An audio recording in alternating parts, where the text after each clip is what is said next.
ఆంధ్ర తెలంగాణలో తక్కువ ఫీజులతో high quality results ఇస్తున్న ఏకైక సంస్థ Tirumal IAS institute. I love you నాన్న, మిస్ యూ నాన్న.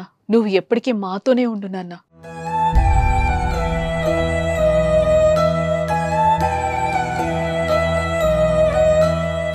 మొన్నటి వరకు మాతో ఎంతో సంతోషంగా ఉన్నావు కదా నాన్న, ఇప్పుడు ఇలా ఎందుకు?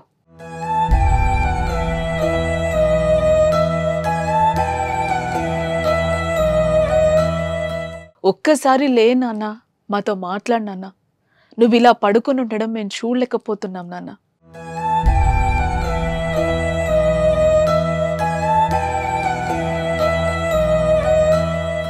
ఇప్పుడు మాకు దిక్కెవరు నాన్న? మమ్మల్ని ఎవరు ప్రేమగా చూసుకుంటారు నాన్న?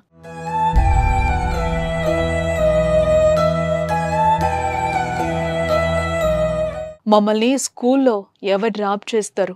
మాతో ఎవరు ఆడుకుంటారు? మా కోసం ఒక్కసారి లే నాన్న, ప్లీజ్ నాన్న.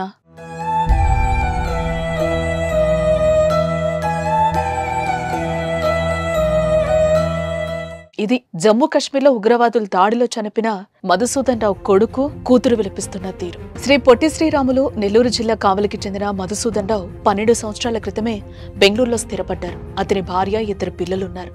అయితే కుటుంబంతో కలిసి సరదాగా గడిపేందుకు జమ్మూ కాశ్మీర్కి వెళ్లారు. అక్కడ కశ్మీర్ అందాలను చూస్తూ సంతోషంగా ఉన్నారు. అయితే ఉన్నట్టుండే ఉగ్రవాదుల రూపంలో ముంచుకొచ్చిన మృత్యువు మధుసూదన్ రావుని అటాక్ చేసింది. ఉగ్రముఖలు జరిపిన కాల్పుల్లో తన కుటుంబ సభ్యుల ముందే ప్రాణాలు విడిచారు ఆయన. అయితే తన తండ్రిని ఎవరు ఎందుకు చంపుతున్నారో తెలియని పసివాళ్లు నిశ్శబ్దంతో మౌనంగా ఉండిపోయారు.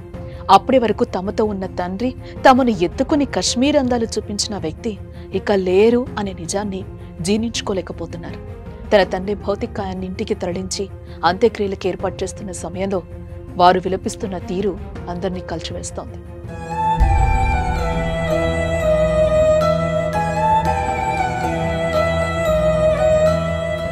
ఇదిలా ఉంటే మరోపక్క మధుసూదన్ తల్లిదండ్రులకు నిన్న ఆయన చనిపోయిన విషయం చెప్పలేదు. వీరికి 2 కుమార్తెల తర్వాత మధుసూదన్ పుట్టాడు.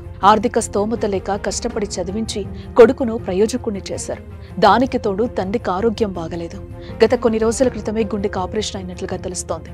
దీని కారణంగా కొడుకు చనిపోయిన విషయం చెప్పలేదు.